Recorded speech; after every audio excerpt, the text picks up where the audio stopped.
Olá, eu sou a Lenore e você está no canal Diários Esquecidos. E hoje eu vou contar para vocês mais um combo de histórias reais.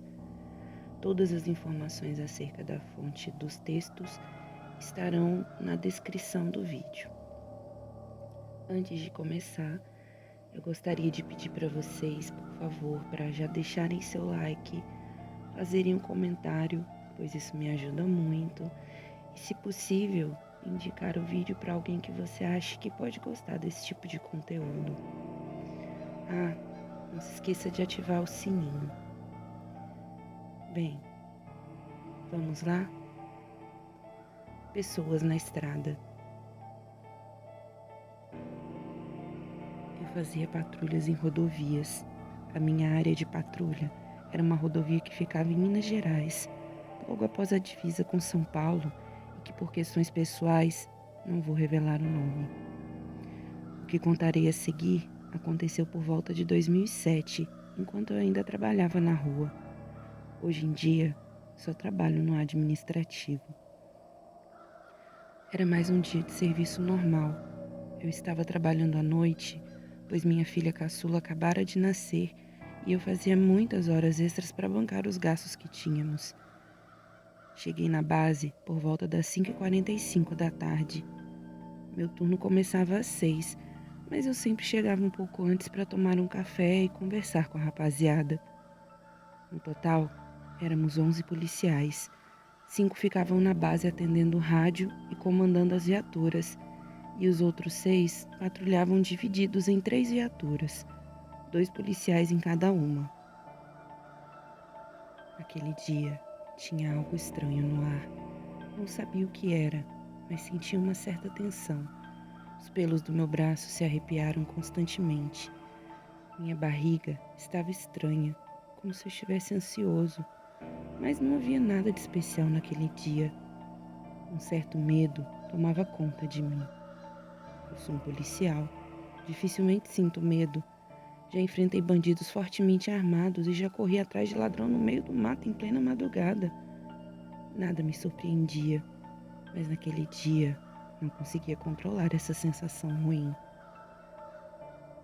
Chegou às 6 da tarde. Entrei na viatura junto com meu parceiro. Ele era o piloto, mas eu comandava a viatura. Partimos pela rodovia. Até chegar ao nosso perímetro de patrulha, eram 7 minutos de viagem. Nos primeiros minutos ninguém falou nada.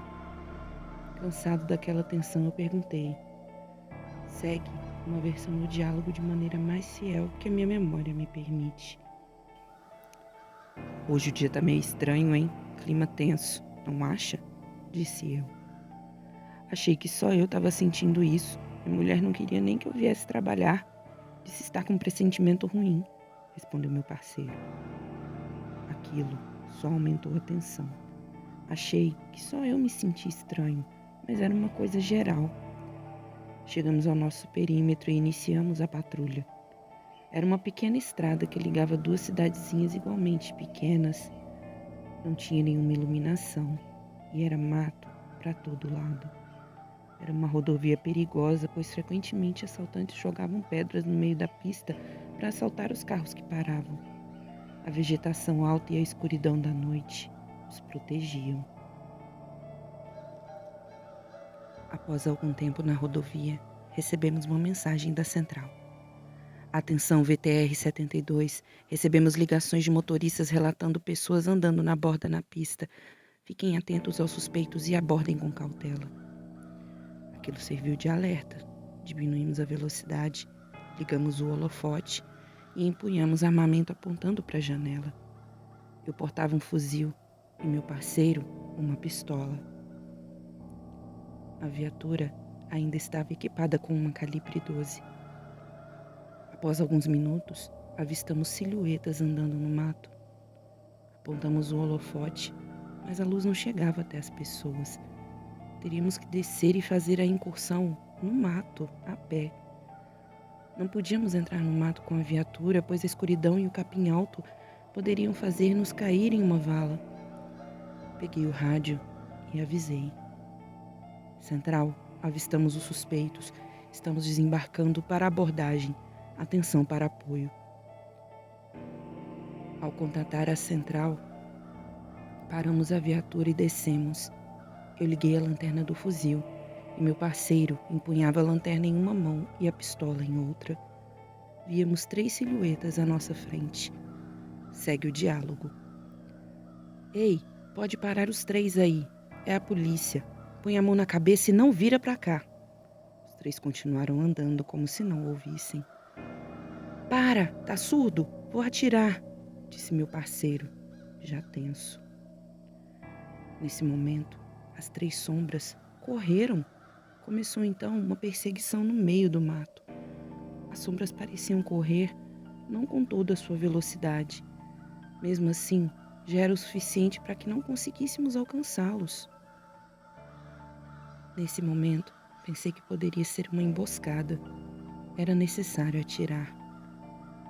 Parei, fiquei sobre um joelho, mirei com meu fuzil e dei um disparo em direção a um deles. Para minha surpresa, nada aconteceu. Pensei comigo, como poderia errar um tiro naquelas condições? Logo eu que ganhara diversas vezes as competições de tiro entre os policiais. Levantei e voltei a correr. Meu parceiro na frente e eu atrás. De repente, meu parceiro parou. Eu corri atrás e gritei: Não para! Não para! Pega! Ele não se mexeu. Quando consegui alcançá-lo, tive a maior surpresa da minha vida. Ali, na nossa frente, estava um carro capotado. Havia 3 vítimas mortas no interior do veículo. As silhuetas que vimos correr lembravam o porte físico das vítimas. O carro estava destruído. Eles perderam o controle e saíram um bom trecho da pista antes de capotar diversas vezes. Não dava para ver o carro da rodovia e ninguém os acharia ali, pois não havia nenhum alerta de procura por eles. Se não fossem essas 3 sombras atraindo-nos para o mato, nunca os encontraríamos. Após algum tempo, de total surpresa, voltei ao pensamento policial e pedi apoio às viaturas de área. Após esse acontecido, meu amigo pediu baixa da corporação. Eu também não aguentei e pedi transferência. Não trabalho mais na rua e não viajo mais de noite. Corre uma lenda nas cidades cortadas por essa rodovia que durante a noite, alguns motoristas ainda avistam essas silhuetas correndo para dentro do mato, no trecho do acidente. Eu não sei se a lenda é verdadeira, mas o que eu vi, eu sei. Isso é uma coisa que nunca vou esquecer. Fim da primeira história. História 2. Bônus. A criança do poço. Minha bisavó e meu avô contam que há muitos anos atrás eles moravam em uma fazenda no interior do Paraná. E a família era grande. E a cada dia era vez de um deles buscar água em um poço que ficava próximo a um campo onde havia uma cerca com muitos gados. Minha bisavó conta que nem ela e nem os irmãos mais velhos permitiam que os irmãos mais novos fossem sozinhos, sem a companhia de um adulto.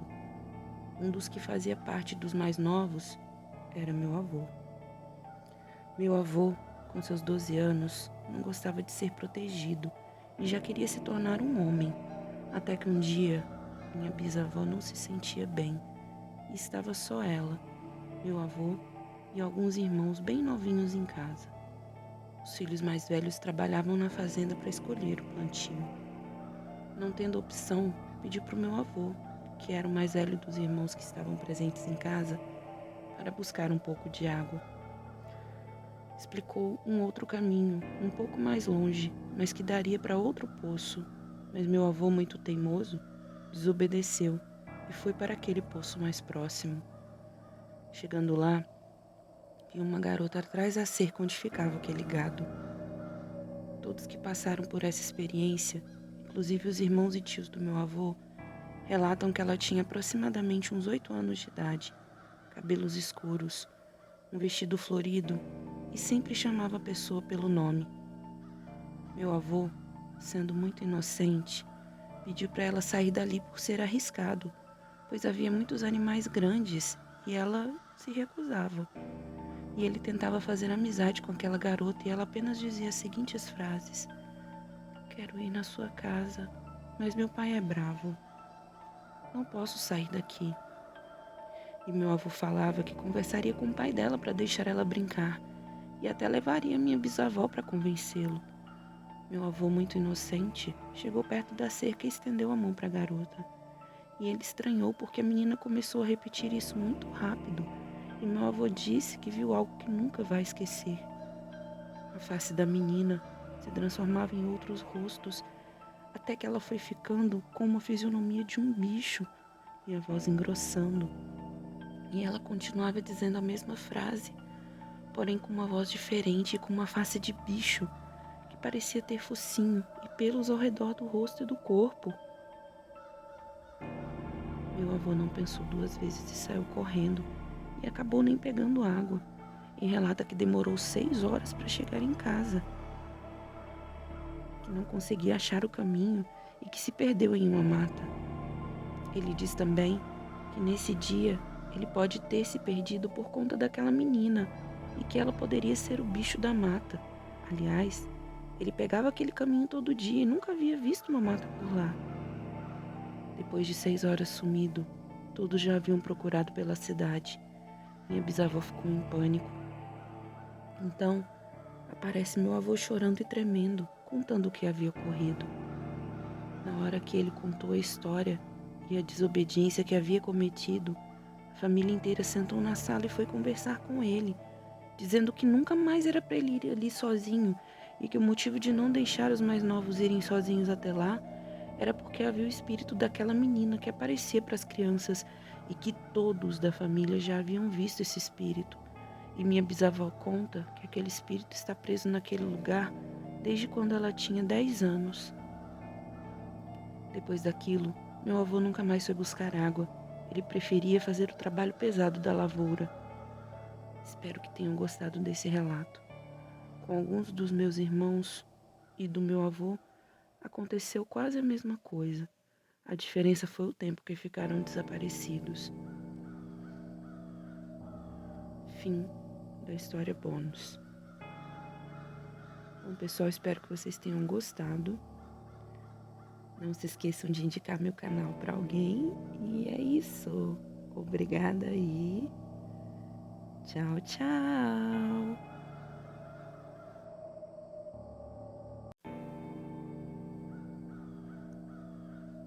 Olá, eu sou a Lenore e você está no canal Diários Esquecidos.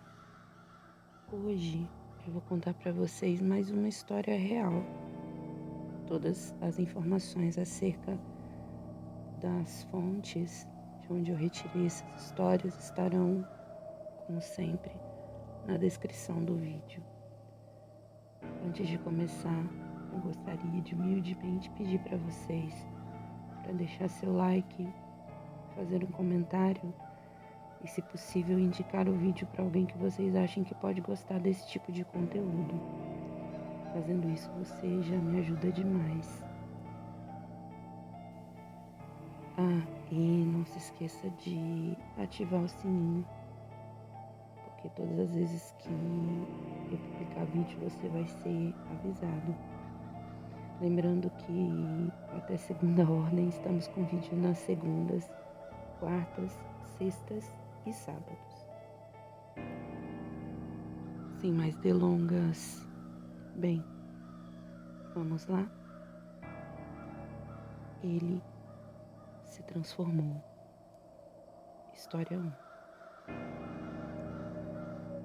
Entre minha infância e adolescência, meus tios gostavam de contar os causos e as aventuras vividas em suas andanças, mas minha mãe ficava mais reservada, apenas escutando essas histórias.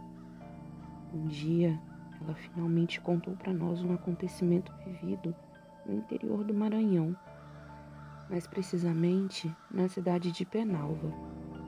Segundo minha mãe, Existiam muitas histórias naquelas bandas de pessoas que viravam bicho, literalmente, principalmente porco, jumento, cabrito e o mais conhecido, o lobo, ou seja, o lobisomem.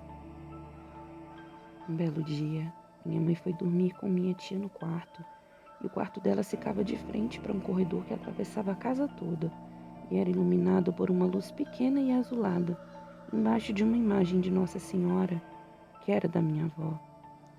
O quarto não tinha porta, era só dos meus avós que tinha, e no geral, era só cortina que ficava entre os cômodos e na entrada deles. A casa era de taipa e palha, bem rústica, pois casa de alvenaria era para poucos nos meados das décadas de 30 e 40. Como fazia calor naquele dia, elas foram dormir em redes e amarraram as cortinas para facilitar a entrada de ar no quarto. Minha tia, a mais velha, foi dormir em cima e minha mãe embaixo, cruzando as duas redes. Depois da meia-noite, já próximo de 1h30 da manhã, minha mãe escutou uma coisa mancando e gemendo na sala da casa. E essa coisa foi saindo da sala e indo em direção do corredor, andando, mancando e arrastando algo. Minha mãe começou a chamar a minha tia. Pulou para dentro da rede dela, horrorizada. Minha tia acordou atônita, sem entender nada, perguntando para minha mãe o que era. E ela dizia que tinha alguma coisa no corredor gemendo e se arrastando. Quando elas viraram o rosto em direção ao corredor, elas viram um ser em forma de homem e bode. Na verdade, ele estava se transformando. Estava enganchado com a mesinha do centro da sala. Elas olharam e deram um grito que todos da casa escutaram. O ser correu em direção da cozinha e conseguiu arrebentar um muro de taipa e fugir para o matagal. Quando meu avô se levantou com um facão na mão, ele viu um buraco na parede da cozinha e outro na parede da sala. Só que o da sala estava escavado. Aquela coisa escavou um buraco na sala sem fazer barulho e começou a transformação embaixo da mesinha de centro. Meu avô ainda saiu para o quintal, mas não viu nada, só a mesinha no quintal. A minha mãe não ia mentir para mim e ela não contava essa história para ninguém, pois poucos acreditavam e ela não gostava de passar por mentirosa. Nos interiores do nosso Brasil tem muitas histórias mirabolantes. Uns contam a verdade, outros inventam, mas é bom quando falta energia ou quando vamos para o interior e acendem a lamparina ou a vela e os mais velhos contam as histórias de suas aventuras e acontecimentos sobrenaturais. Essa história é real. Fim da história 1. História 2, também se passando no Maranhão. Separei duas histórias que se passam no mesmo local. Espero que vocês gostem. História 2, apareceu na plantação. Essa história foi contada pelo meu compadre, que chegou de viagem no interior do Maranhão. Ele me disse que estava em um carro de passeio, um Gol, viajando ele, sua esposa e um amigo dele. Era de tardinha, virando quase para a noite, e ele passou por um posto de gasolina de beira de estrada e pediu informações sobre um determinado vilarejo. E o rapaz do posto indicou o caminho e ele foi, depois de muita insistência do seu amigo, para ficar no posto para pernoitarem, o qual meu compadre não cedeu. Um tempo depois, ele começou a passar por um caminho todo esburacado. O carro era rebaixado, imaginem. A estrada estava um breu louco, pois só se via a frente. As laterais e a traseira eram todas escuras. Em um determinado ponto dessa estrada, em um milharal, de um lado e de outro era só milharal, o carro não respondia, o motor não funcionava, só os faróis, e de repente ele escutou um zumbido como se fosse de um aparelho de barbear, só que mais forte. E aí ele viu algo se mexendo entre os milharais. Para sua surpresa, ele viu um ser, tipo uma esfinge, corpo dourado, um ser hominídeo, com o rosto de esfinge em pé, flutuando. Ele parou em frente do carro e eles, coitados, tentando ligar o carro, paralisados diante da imagem extraordinária. O ser virou o rosto em suas direções, deu uma encarada, depois virou-se para outra direção e saiu em disparada para o milharal. Quando a coisa saiu, imediatamente o carro começou a funcionar e saiu disparada em meio a buracos, mas conseguiu chegar ao fim do seu caminho. Coisa complicada para um carro rebaixado. Chegando em outra cidade, ele comentou com algumas pessoas e eles disseram que nesse trecho tinha um índice muito grande de sumiço de pessoas. Até hoje, esse meu compadre não viaja mais à noite. Fim da segunda história. Última história. Ele foi enterrado vivo. Um homem teve um ataque e o médico assinou o atestado de óbito dele. Ninguém sabia, mas ele sofria de uma doença que deixava ele como morto por horas. Ouvi dizer que era catalepsia, mas não tenho certeza se era isso. Velaram o homem e o enterraram.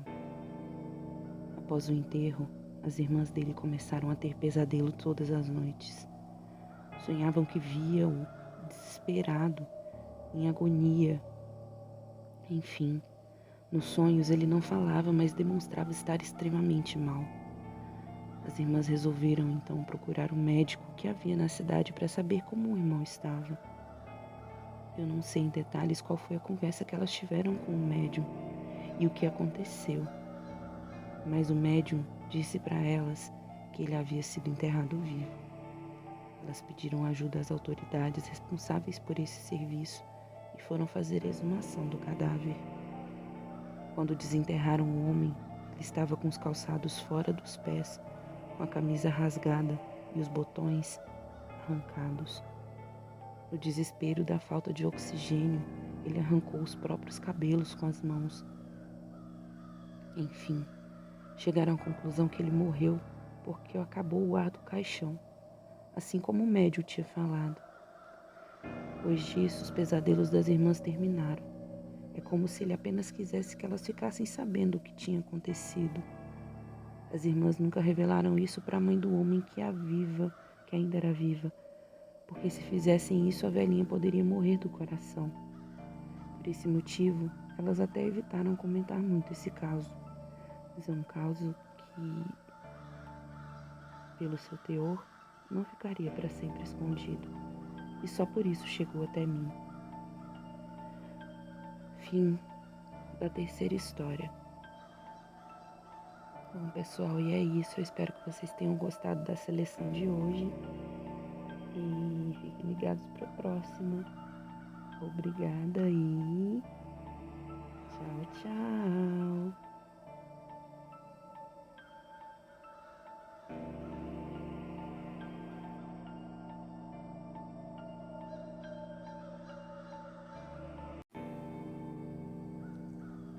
Olá, eu sou a Lenore e você está no canal Diários Esquecidos. Hoje eu vou contar para vocês um conto clássico de terror do século XIX. Ele se chama O Fantasma Assediador, de Joseph Taylor. A tradução é de Paulo Soriano. Todas as informações acerca da fonte estarão, como sempre, na descrição do vídeo. Antes de começar, no entanto, gostaria de pedir a vocês para que deixassem seu like, fizessem um comentário e, se possível, indicassem o vídeo para alguém que vocês achem que pode gostar do meu conteúdo. Isso me ajuda demais a crescer e também me ajuda a sair do flop. Bem, vamos lá? O Fantasma Assediador. proprietário de uma estalagem situada nas cercanias das nascentes de Aix-la-Chapelle, tendo perdido a esposa, confiou a gestão do negócio familiar à filha, que era uma jovem de boa índole, muito bela e alegre, de seus 20 anos. Naquela ocasião, estavam na estalagem duas senhoras, acompanhadas por uma aia, dois oficiais holandeses e um frade dominicano. Certa noite, a jovem foi despertada por alguma coisa que tentava arrebatar-lhe dos lençóis. A moça ficou a princípio assustada, mas julgando que poderia ser o cachorro da casa, chamou-o pelo nome. No entanto, os lençóis lhe foram tirados. Ela, ainda a imaginar que aquilo era uma façanha do cão, tomou uma escova que estava ao seu alcance e tentou afastá-lo. Nesse momento, ela viu um repentino clarão que preencheu toda a sala. Entretanto, a jovem gritou. Depois, tudo permaneceu novamente escuro e silencioso, e as roupas não lhe foram mais subtraídas. De manhã, quando contou o incidente aos presentes, todos tomaram por sonho aquele episódio. A própria moça, finalmente, convenceu-se de que tudo não passara de uma ilusão. À noite, ela foi novamente acordada por algo que a empurrava e julgou que era uma mão. Quando tentou evitar o assédio, um novo clarão a lançou num profundo terror. Fechou os olhos e benzeu-se. Quando ousou abrir os olhos, a intensa luz desapareceu. Todavia, pouco tempo depois, sentiu novamente o que supunha ser uma mão na cama. De novo, tentou reprimi-la e, olhando para o pé da cama, vislumbrou uma grande cruz luminosa, na qual leu, claramente escritas, estas palavras: Fique em silêncio. A moça estava agora tão aterrorizada que não conseguiu reagir. Pôde apenas encolher-se na cama e cobrir-se com os lençóis. Assim permaneceu a moça por um tempo considerável. Sendo, todavia, mais uma vez incomodada, aventurou-se novamente a espiar. Para o seu indescritível espanto, viu um fantasma. Um fantasma ao lado da cama. Era ele tão alto quanto o teto, e uma espécie de halo circundava sua cabeça, na forma de um crucifixo. O espectro parecia dotado de várias mãos, e uma delas estendeu-se novamente à cama.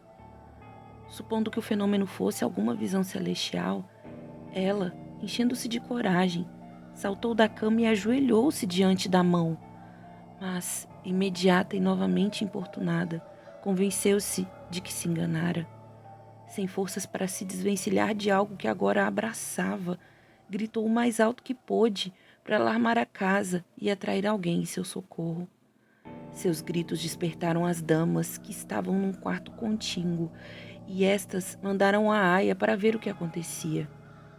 Esta, ao abrir a porta do quarto, viu um fantasma luminoso que muito a aterrorizou e ouviu, num tom profundo e ameaçador, as seguintes palavras: Por sua conta e risco, vá embora.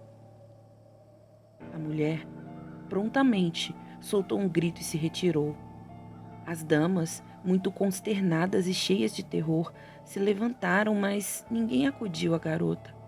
Seu velho pai dormia em uma parte remota da casa e o frade repousava em outro andar, num quarto situado no final do corredor.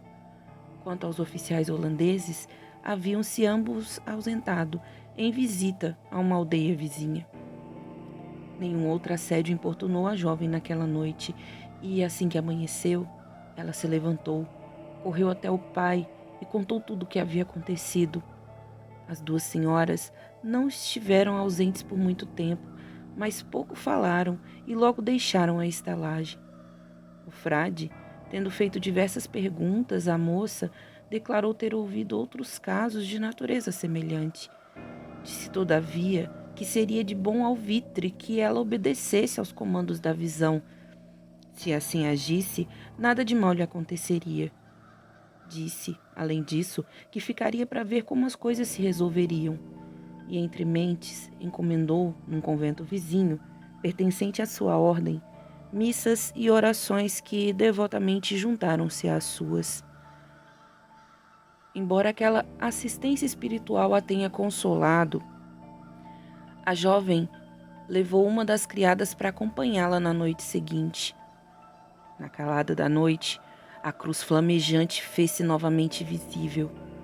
Contudo, as mulheres não sofreram assédio algum.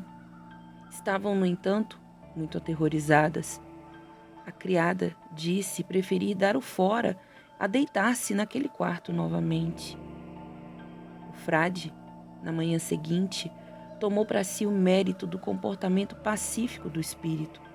Renovaram-se as missas e orações e pediram-se auxílios aos conventos de Liege. No entanto, o bom frade não estava minimamente ocioso em casa. Ardorosamente fazia suas devoções e, ao cair da tarde, oferecia abundante libação de água benta na cama e no quarto da jovem mulher. A moça não logrou convencer a criada a fazer-lhe novamente companhia no quarto assombrado, mas, sendo encorajada pelo frade a enfrentar a questão, já que tinha grande confiança nas orações, missas e expressões que se fizeram na ocasião, aventurou-se mais uma vez a dormir sozinha naquele quarto. À noite, depois de ouvir alguns ruídos leves, viu o quarto todo em chamas. Contemplou inúmeras cruzes luminosas com rabiscos de escrita bem legíveis, aqui e ali. Dentre as garatujas, a ordem de permanecer calada era a mais evidente. No meio do quarto, a moça viu algo de aparência humana, que parecia coberta apenas com uma camisa de linho, irradiando em torno de si uma luminescência. Finalmente, a passos lentos e silenciosos, aquilo se achegou à cama. Quando se postou ao lado do leito, a aparição abriu mais a cortina e, afastando os lençóis, estava prestes a adentrar na alcova. A garota, agora mais apavorada do que nunca, gritou com todas as suas forças. Mesmo na casa, as pessoas permaneciam de guarda. Todos ouviram aquele grito. Somente o pai da moça, todavia, teve coragem de ir socorrê-la, e sua bravura deveu-se provavelmente a uma quantidade considerável de relíquias adquiridas no convento e que agora levava em sua mão. No entanto, ao chegar, nada se viu além de algumas das pequenas cruzes e inscrições, várias das quais agora somente em parte luminosas. Apavorado com essas aparições, o pai correu para o quarto do frade e, com alguma dificuldade, convenceu-o a acompanhá-lo ao quarto assombrado.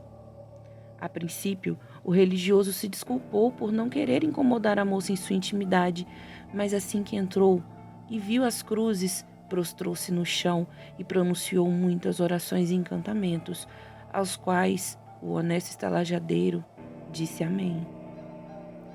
A pobre moça, entretanto, estava numa espécie de transe.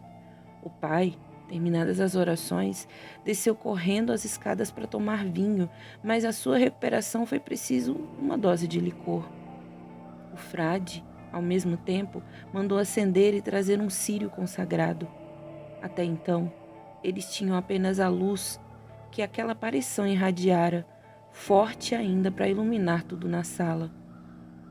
Pouco depois, o velho homem entrou com um círio na mão. Imediatamente, a luminescência desapareceu. A moça, logo após, se recuperou e fez um relato muito sensato de tudo o que havia acontecido. O estalajadeiro e o frade passaram o resto da noite juntos.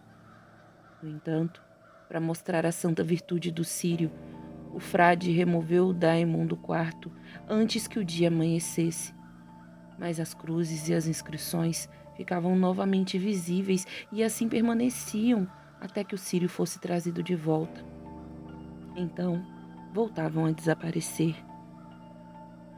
Ao nascer do sol, o frade despediu-se para ir às matinas e só retornou ao meio-dia. Nesse ínterim, os dois oficiais holandeses voltaram à estalagem e, apesar de o estalajadeiro ter feito o possível para esconder o sucedido, logo ficaram a saber do que se passava na estalagem. Os relatos que ouviram foram confirmados pela fisionomia pálida e aterrorizada da jovem mulher. Aqueles fatos excitaram sobremodo a curiosidade dos holandeses, que fizeram inúmeras perguntas aos presentes. As respostas, em vez de extinguirem a curiosidade dos oficiais, ainda mais a aumentaram. Garantiram ao senhorio que não sairiam de sua casa. Ao contrário, dispuseram-se a prestar-lhe toda a assistência que estivesse ao seu alcance. Os jovens oficiais eram protestantes, ousados e incrédulos. Eles fingiam, no entanto, compartilhar a opinião do senhorio, para quem as aparições eram um evento sobrenatural. Mas sucedeu que, entrando no quarto, encontraram o resto do círio, sobre cujas virtudes o estalajadeiro tanto discorreu, e logo perceberam que se tratava apenas de uma grande vela comum. O tamanho da vela e o susto do estalajadeiro o haviam enganado. Essa descoberta convenceu os oficiais de que tudo não passava de uma fraude. O ente fantasmagórico, que desaparecia com a aproximação da luz não consagrada, deveria ser produto de mero artifício humano. Eles, portanto, investigaram juntos e finalmente concordaram que as missas deveriam continuar, que o senhorio não deveria dizer uma palavra sequer sobre a vela ou sobre as suspeitas que esta havia despertado. Que a filha, na noite seguinte, deveria dormir no quarto que as senhoras haviam abandonado e que um dos oficiais haveria de se deitar na cama da moça, enquanto o outro, com o senhorio, esperaria na cozinha para ver o que aconteceria. Este plano foi, destarte, levado, com grande sigilo, à execução. Tendo o oficial se deitado, tudo permaneceu calmo e silencioso por 2 horas. O militar começou a suspeitar que tudo não passava de fantasia ou astuto engodo da jovem mulher, mas de repente ouviu que levantavam suavemente o trinco da porta. E notando que algo se aproximava da cama para subtrair-lhe os lençóis, resistiu com força suficiente para frustrar a tentativa. Então, imediatamente, o quarto inteiro pareceu estar em chamas. Viu muitas cruzes e inscrições ordenando o silêncio e uma aquiescência passiva a tudo o que deveria acontecer. Viu também, no meio da sala, algo de aparência humana, muito alto e bastante luminoso. A princípio, o oficial ficou aterrorizado. Então, a aparição encetou uma segunda aproximação ao lado da cama. No entanto, o militar, recuperando a coragem logo ao primeiro momento de reflexão, habilmente jogou um nó corrediço que havia amarrado em uma das colunas da cama sobre o pescoço do fantasma. Imediatamente, o oficial puxou a corda e levou ao chão a aparição. Então, jogou-se sobre o fantasma. A queda e a luta fizeram tanto barulho que o outro oficial e o estalajadeiro correram com luzes e armas. Descobriram então que o espectro não era outro senão o bom frade, que, tendo concebido algo mais do que uma afeição espiritual pela linda filha do seu senhorio, criara aquela farsa infernal para satisfazer a sua paixão. Tendo sido colhido em flagrante, sem qualquer esperança de subterfúgio ou fuga, o frade fez uma confissão completa de sua culpa e implorou fervorosamente por misericórdia. Aquele homem, que tinha quase 1,80 m de altura, se fez parecer ainda mais alto colocando sobre a cabeça uma espécie de tiara sobressalente de papel. Também enfiou umas varas nas mangas de seu hábito, que tomavam a aparência de uma cruz, deixando livres ambas as mãos. Finalmente, tornou a si e aos seus acessórios visíveis no escuro pelo emprego de um fósforo.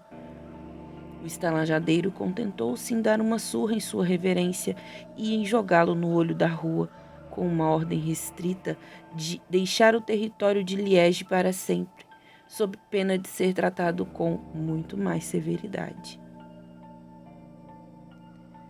Fim. Bom, eu espero que vocês tenham gostado. Esses contos mais clássicos geralmente apresentam um final racional, faz parte do estilo de escrita, né? Se vocês quiserem, qualquer dia eu posso falar um pouco mais sobre isso. Bom, e é isso. Obrigado por terem ouvido e tchau, tchau.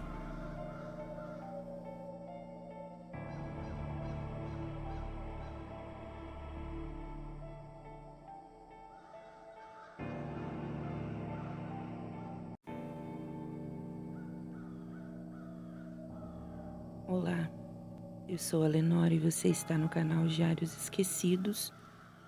Hoje eu vou contar para vocês duas histórias do Maicon Guedes, que é um escritor atual. Ele é muito bom, gosto muito das histórias dele.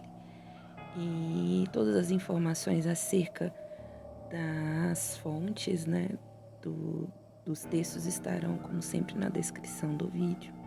O Maicon, inclusive, já comentou em um dos vídeos meus e eu fiquei extremamente feliz que ele tenha me notado, mas enfim.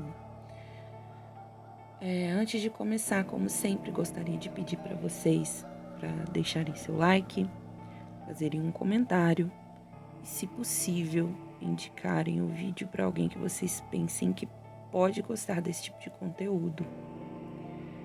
Me ajudem a sair do flop aí com essas pequenas recomendações. E se você ativar o sininho, todas as vezes que eu publicar um vídeo novo, você vai ser avisado com antecedência. Bem, sem mais demoras, vamos lá? História 1. Babá eletrônica. Eu te batizo em nome de Satanás. Ao ouvir essa frase, vindo da babá eletrônica, narrada por uma voz tenebrosa, Lúcia corre para o quarto do bebê no meio da noite, encontrando o pequenino chorando na penumbra. A fina tela que cobria o berço movia-se, formando uma silhueta, contornando algo maligno junto da criança. Um forte cheiro de vela tomava conta daquele lugar, deixando o quarto com uma atmosfera idêntica à de um velório. Os ruídos vêm assombrando Lúcia há 3 dias, e então ela lembrou do número de telefone concedido por sua amiga supersticiosa, indicando que sua vizinha, de dons sobrenaturais, estaria disposta a ajudá-la. A vizinha atende o telefone e se assusta aos berros de Lúcia. Venha depressa, um ser maligno está no quarto do bebê. A vizinha parte para a casa de Lúcia acompanhada de uma sensação terrível e maléfica. Lúcia abre a porta, agarra um dos braços da velha e a conduz até o quarto. Onde está o pai da criança? Constrangida, Lúcia responde que teve um caso de uma noite com um homem e ele sumiu para sempre. A velha, ao entrar no quarto do bebê, imóvel e de olhos arregalados, sussurra para Lúcia: Misericórdia, seus olhos não têm o dom de enxergar isso, mas eu vejo claramente. Não existe um ser maligno assombrando seu filho. O seu filho é o próprio maligno. Você teve um caso com Satã e deu à luz a um demônio. Este é o filho das trevas. Fim da história 1. História 2, também do Maicon. Desfile fúnebre. A terra das covas movimenta-se, abrindo passagem para que os pútridos defuntos retornem à superfície depois de anos de sono lúgubre. A população de Franco da Rocha, cidade interiorana, marcada por inúmeros mistérios, foi avisada sobre uma maldição carnavalesca. Jamais festejar o carnaval durante a noite de quarta-feira de cinzas. O problema é que, de geração em geração, a tal lenda foi ficando esquecida e cá estamos neste relato onde a mais fúnebre das festas aconteceu. No centro da cidade, 3 escolas de samba se preparam para começar o desfile, enquanto que, no cemitério, não muito longe dali, defuntos macabros se aprontam para a nefasta folia. Ninguém poderia imaginar que uma linda noite fresca, de céu tão limpo e repleto de estrelas, reservava um acontecimento amedrontador que faria o mundo virar pelo avesso, trazendo o inferno e seus demônios às ruas para participarem do primeiro dia de Quaresma. Folia na cidade, show de horrores no cemitério. Entre as lápides, todo tipo de defunto zanzava, os que foram enterrados recentemente com seus corpos inchados e os veteranos esqueléticos enterrados há muito tempo. A multidão de carne podre ambulante preparava seus caixões para o terrível desfile fúnebre. Na cidade, a primeira escola de samba começa a desfilar. O povo vibra, dança e canta.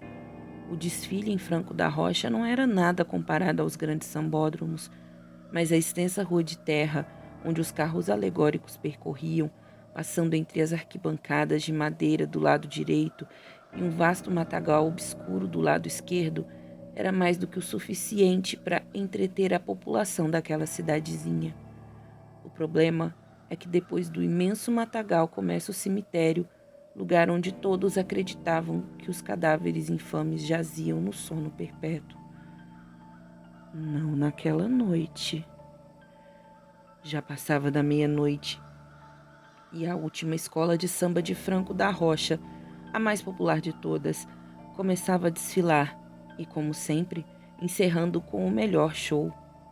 Do lugar mais alto da arquibancada, um velho ébrio se incomodava com o que seus olhos enxergavam depois do matagal. Além de avistar os vultos negros dos pinheirais dançarem, alucinação causada pelo excesso de bebida, o velho pôde enxergar no horizonte algo alado, escuro, sobrevoando lentamente os pinheirais, vindo de encontro ao último desfile que acontecia. Cada vez mais próximo, o objeto escuro começava a se identificar aos olhos do bêbado, que bruscamente se levantou, apontando o dedo para o matagal, gritando e chamando a atenção de todos, que desviaram o olhar para os tenebrosos pinheirais. A maldição! A maldição! Fomos avisados! Ninguém tinha dúvida do que era o objeto que sobrevoava os pinheirais. Um caixão? Sim, um caixão mofado e encardido de terra, com alças de metal enferrujadas nas laterais. Eu poderia dizer que as pessoas mais ligeiras tiveram sorte e correram para longe daquele lugar, mas assim que o caixão pousou na estrada de terra, os que correram para a penumbra ao fim daquela estrada tiveram um embate com outros caixões. Dezenas e dezenas de caixões sobrevoavam os céus de Franco da Rocha. Não havia escapatória. O pavor assumiu o lugar da animação. No rosto de cada um arrependimento por não crer em uma lenda tão antiga, desrespeitando-a e praticando a folia justamente no dia proibido. Agora, a única coisa que podiam fazer era observar os caixões cuspindo suas tampas para cima, liberando a saída dos defuntos que ali dentro estavam. Em média, 30 caixões cercavam os festeiros. Ao saírem de seus leitos funerários, os falecidos disseminaram velas acesas por toda a parte, deixando a atmosfera daquela estrada de terra cada vez mais macabra. O cenário era extremamente nefasto, com caixões e defuntos à luz de velas, urnas macabras cortando os céus e um terrível aroma funesto soprando pelos fortes ventos que vinham dos pinheirais. Além dos gritos de desespero dos que estavam na folia, alguns dos defuntos rosnavam em agonia, emitindo sons de suas bocas decrépitas, causando um enorme arrepio. O som era indescritível, mas se pudermos imaginar o mais semelhante... Já imaginou como seria o som do inferno? A chegada desses seres malditos tinha um propósito muito maior do que apenas assustar os que desrespeitaram a lenda. O objetivo principal era fazer uma coleta fúnebre. Então, mesmo estando podres e aparentemente pesados, os defuntos iniciaram um ataque com agilidade, capturando o máximo de pessoas possíveis e colocando-as dentro dos caixões. Metade das pessoas que estavam na folia foram encaixotadas. O restante, enquanto lutavam por suas vidas, ouviam as batidas vindas de dentro dos caixões lacrados, daqueles que ainda permaneciam vivos ali dentro. Um grupo de pessoas quase teve sua chance de escapar. Eram jovens, tinham fôlego suficiente para correr bem longe dali, Mas não bastasse o horror ao qual eles achavam que tinham se livrado, mais à frente, um novo caixão surgiu do matagal, atravessando o caminho dos jovens que corriam ensandecidos, e brutalmente o caixão se chocou com um velho poste, espalhando pedaços de madeira morfada e liberando enormes ratos negros que estavam no interior daquele caixote mórbido. Não eram ratos comuns. Seus olhos eram cobertos de chamas e faíscas eram cuspidas de suas bocas, iluminando, em pequenos clarões, a escuridão daquela estrada. A enxurrada de ratos avançou em direção aos jovens, dilacerando-os em questão de segundos com seus malditos dentes trituradores e velozes. A coleta fúnebre estava concluída. Dezenas de pessoas estavam encaixotadas. Afortunados são os que morreram subitamente de tanto desespero, pois os que permaneceram vivos, dentro dos caixões, nem imaginavam que algo maligno os aguardava. A madrugada tornou-se silenciosa e lúgubre. Os defuntos se ajeitaram em duplas, cada um de um dos lados do caixão. Em sincronia, levaram todos os caixões agarrados às alças laterais de metal. A procissão fúnebre se iniciava. Os caixões, juntamente dos defuntos, começaram a levitar, subindo aos céus, enfileirados e sem nenhuma pressa. Além das pancadas de desespero que vinham dos que estavam vivos dentro dos caixões e dos ruídos cruéis do vento, um novo som surgiu da boca dos defuntos. Eles cantarolavam uma sinfonia profana, conduzida apenas por gemidos, uma verdadeira orquestra pútrida. Assim, eles vagavam rente aos pinheirais, carregando seus caixões em direção ao cemitério. Foi o maior espetáculo daquela noite. Jamais um outro carro alegórico poderia proporcionar tal atração. Da folia para as covas, esse foi o desfecho carnavalesco para alguns dos moradores de Franco da Rocha.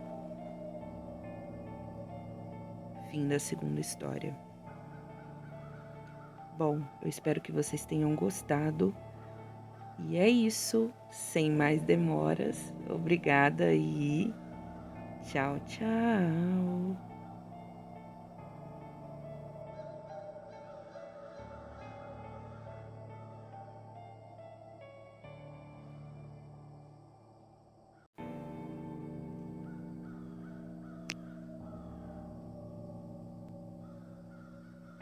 Olá, eu sou a Lenore e você está no canal Diários Esquecidos. Hoje eu vou contar para vocês uma história atual. Ela foi escrita por Cauê Costa. Como sempre, todas as informações acerca da fonte dos textos que eu leio estarão na descrição do vídeo. Porém, antes de começar, vamos fazer aquele ritual. Deixe seu like, faça um comentário e, se possível, indique o meu vídeo para alguém que você pense que pode gostar desse tipo de conteúdo. Isso me ajuda demais e o engajamento mostra que vocês gostam desse tipo de conteúdo, fazendo com que o Google recomende, o YouTube recomende para mais pessoas. Bem, vamos lá? Alguém no meu telhado, por Cauê Costa. Encontrei uma caneta azul velha, sem tampa e provavelmente com a tinta acabando, jogada no chão. E estou escrevendo essa pequena manifestação do meu desespero em um caderninho usado que eu tinha no bolso. Confesso estar precisando escrever com letras minúsculas, mas acredito que caberá tudo o que eu tenho a dizer. Não sei quem está lendo isso ou se algum dia alguém chegará a fazê-lo, mas eu preciso expor a maluquice que aconteceu comigo nesse último mês. Tamanha maluquice que, nem mesmo eu, consegui acreditar em meus próprios olhos. Pelo que me lembro, tudo começou na primeira semana de julho. Se não me engano, estava tomando banho junto com minha esposa, pois íamos sair para um restaurante novo que ela ouvira falar. Conversávamos e ríamos, fazendo gracinhas como dois adolescentes. Ela saiu do box e eu a encarei. Era apaixonado por aquela mulher. Digo, ainda sou. Enfim, ela se enxugou e seu lindo corpo atravessou a porta para ir para o quarto, enquanto eu terminava de lavar meu cabelo. Foi então que, de repente, ouvi um som fortíssimo no telhado.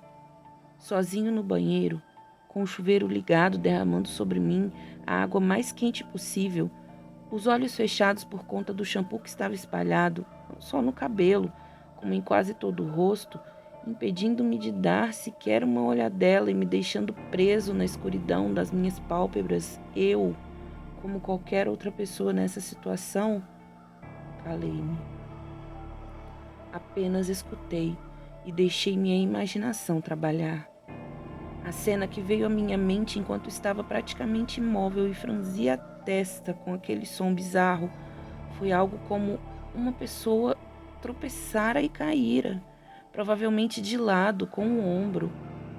Então, rapidamente se levantou e tentou não fazer mais barulho. Porém, seus passos, mesmo que leves, ecoavam no teto acima de mim. Após 5 minutos silenciosamente tensos, consegui ouvir que a pessoa lá em cima fora para minha esquerda, à frente do banheiro, onde ficava o quarto que minha esposa estava.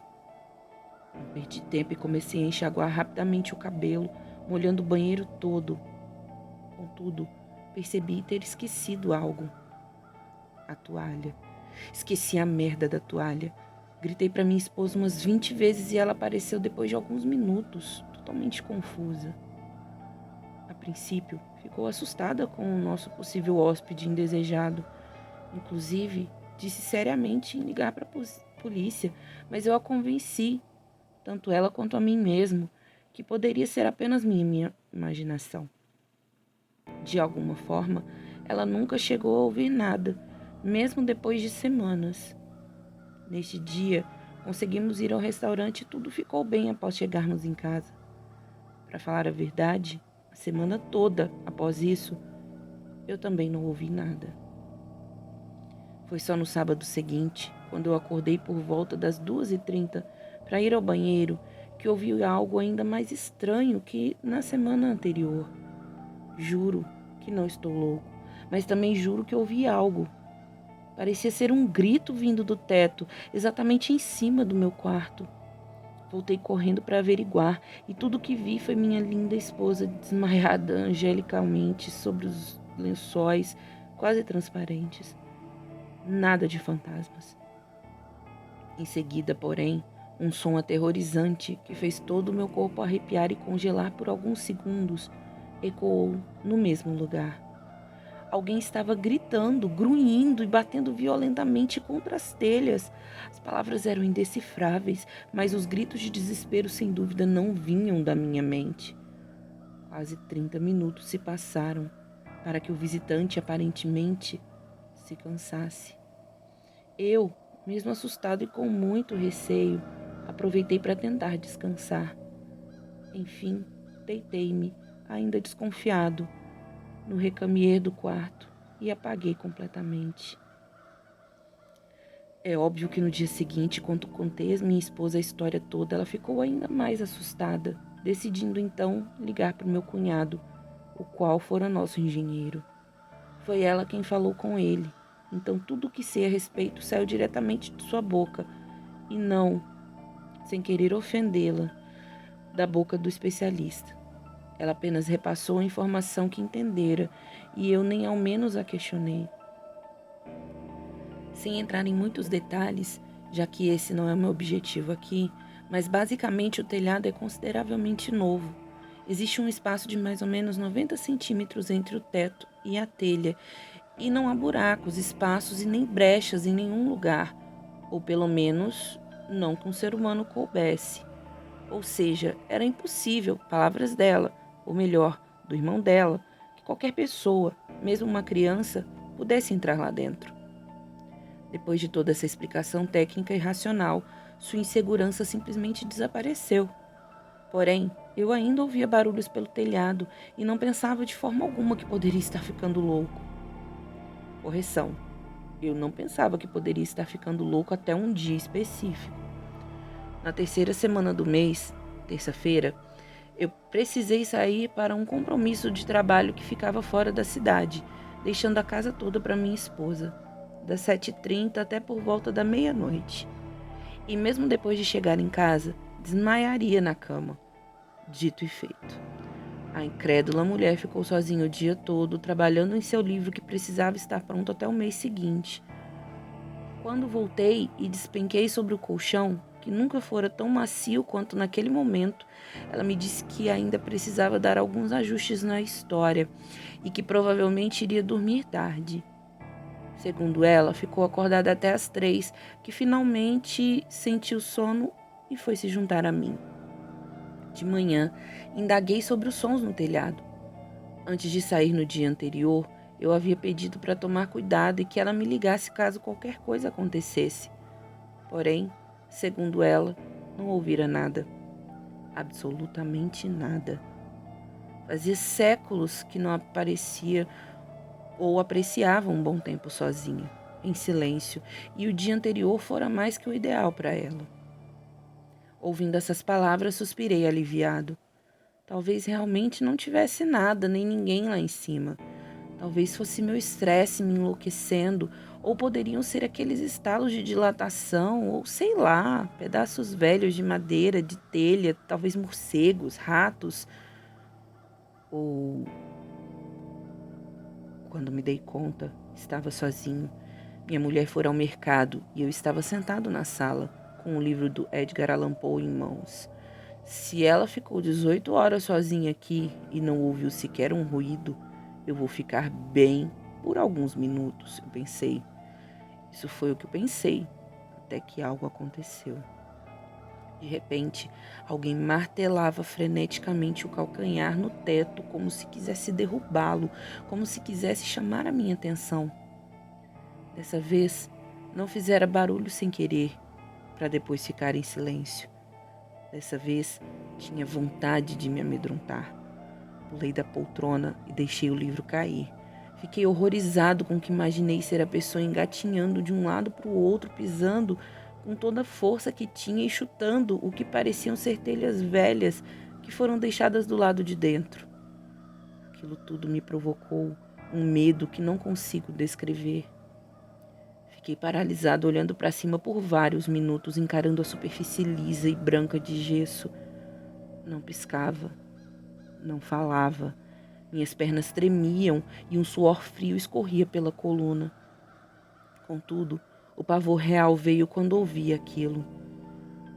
Era um homem de voz rouca no meu telhado. Soube agora porque estava gritando. Não de dor, não de raiva, não. Estava pedindo ajuda. Gritou. Acha que eu fui embora? Acha que eu sou sua imaginação? Eu vou comer a sua esposa quando você estiver no trabalho.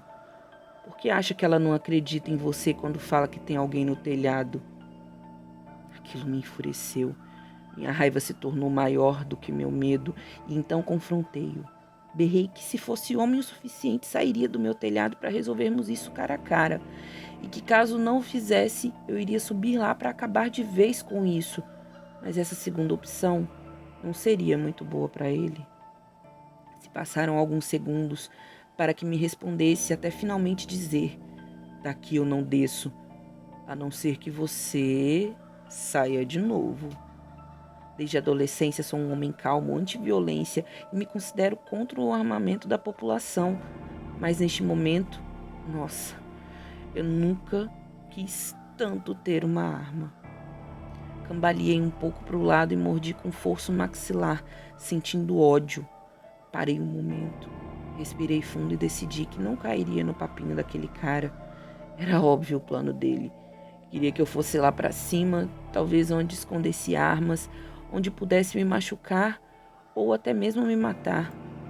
Então, resolvi agir friamente.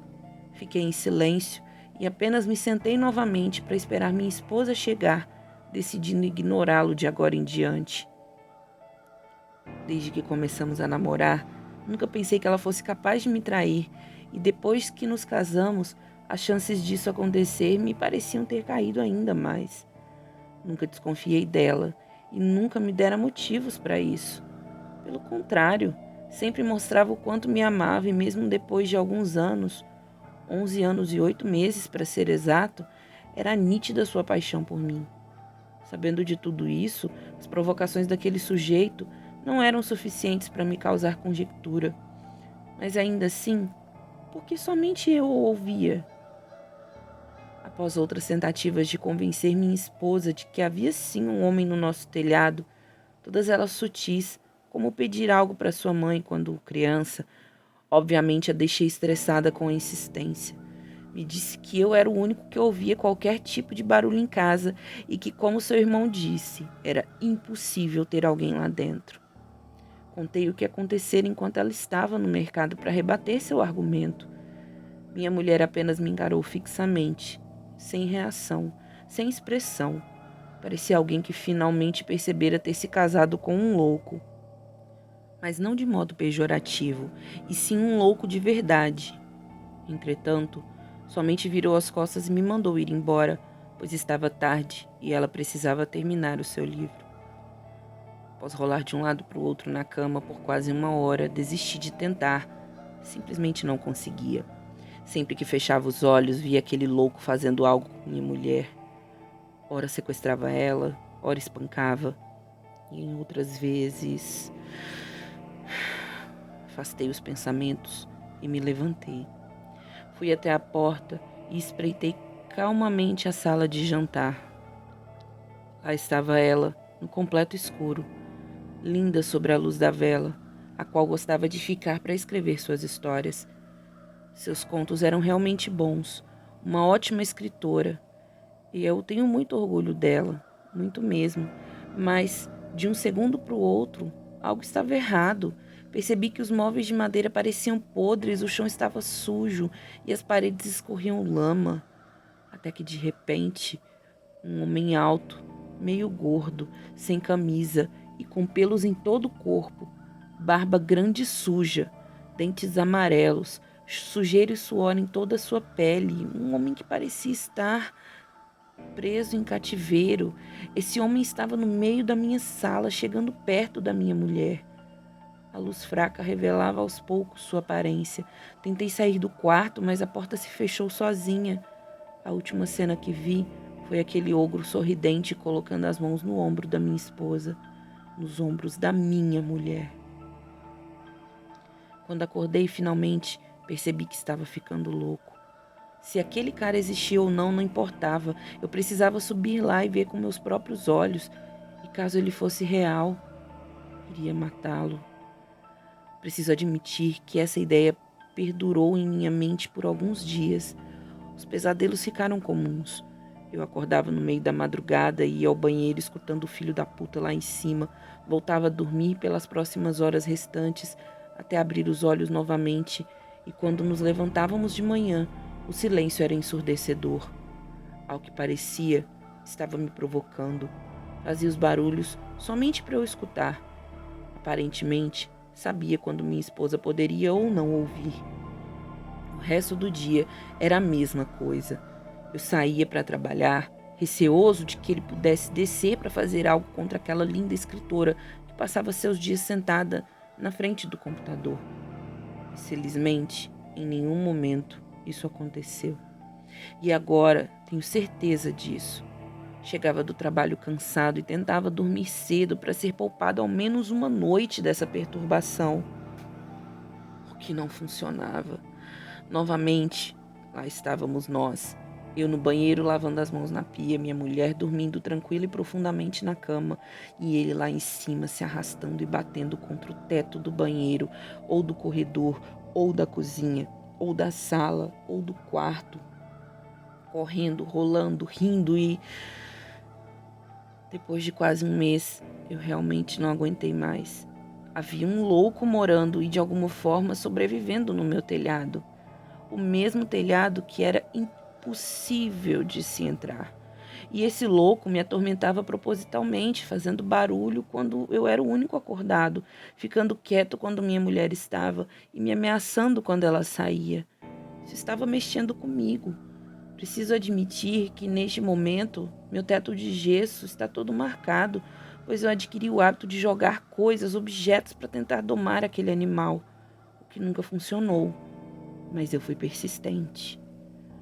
Até que, já no final do mês, em um sábado, houve um dia atípico. Consegui dormir tranquilamente bem, não tive nenhum pesadelo e não acordei de madrugada. Quando levantei às 9 do dia 23 de julho, minha esposa não estava em casa e todo o ambiente estava em completo silêncio.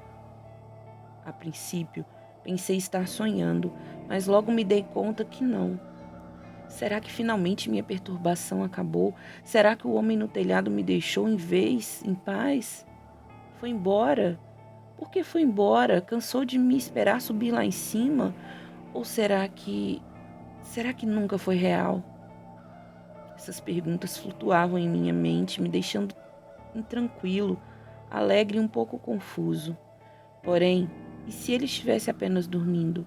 E se daqui a pouco, quando acordasse, voltaria a me atormentar, já que, pelo visto, sabe quando minha mulher está ou não em casa? Decidi tomar um bom café quente para relaxar um pouco e aproveitar pelo menos a possibilidade dele ter ido embora. Imaginei onde minha esposa poderia ter ido tão cedo, por que não me avisara que iria sair? Geralmente, quando precisava fazer algo assim, deixava um bilhete na cabeceira da cama, um hábito que eu particularmente achava muito fofo. Contudo, não tinha nada lá.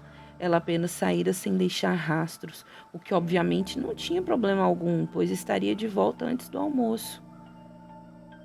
Se passavam das 14h30 quando eu novamente acordei. Havia cochilado na poltrona enquanto lia O Barril de Amontilado. Olhei em volta, ainda confuso. Espiei o relógio no meu pulso e me levantei. Fui ao banheiro lavar o rosto e tentar ficar mais lúcido.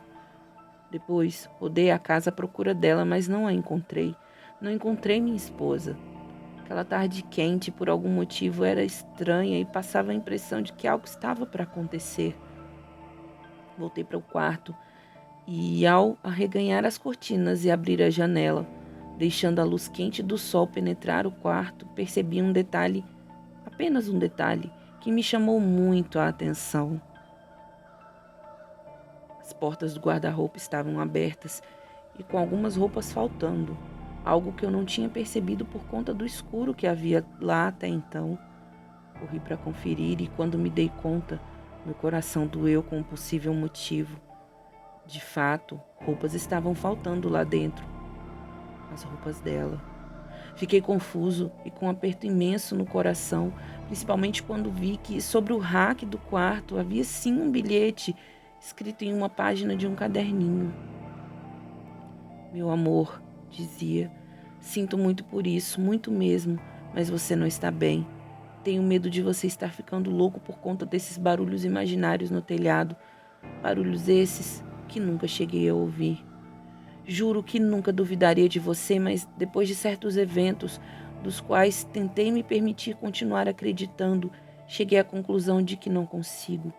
Algumas noites fiquei acordada de propósito somente porque você dizia que o homem no telhado te perturbava de madrugada. Outras vezes fingi estar dormindo e em nenhuma delas, meu amor, em nenhuma, ouvi sequer um som.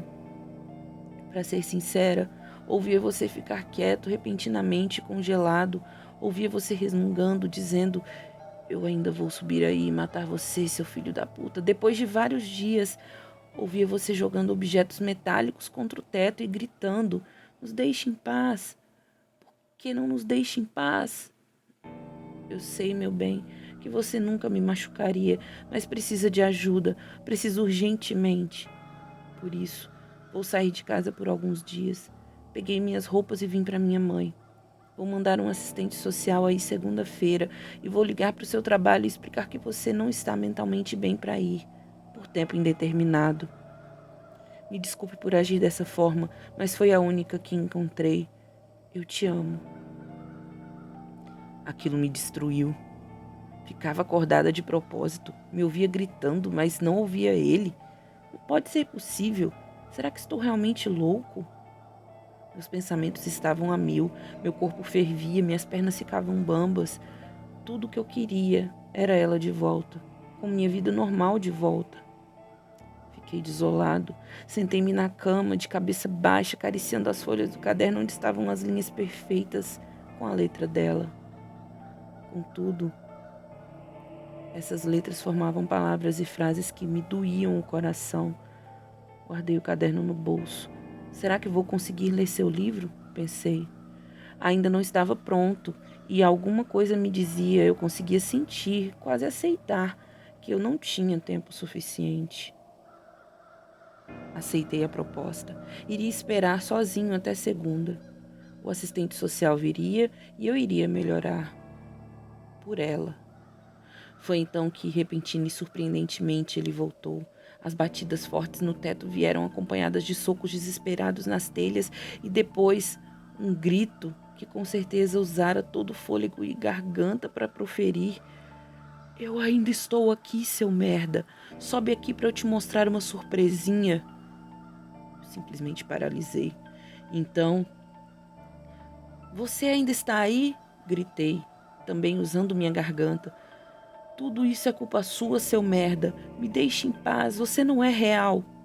Em seguida, ele me respondeu, quase que apressadamente, de modo que me deixou pensativo com a possibilidade de provar, tanto para mim mesmo como para minha esposa, que eu não estava ficando louco. Gritou. Quer ficar em paz? Então sobe aqui e vamos ver qual dos dois é mais real. Foda-se, eu disse em voz alta. Fui até a cozinha e peguei a maior faca que encontrei.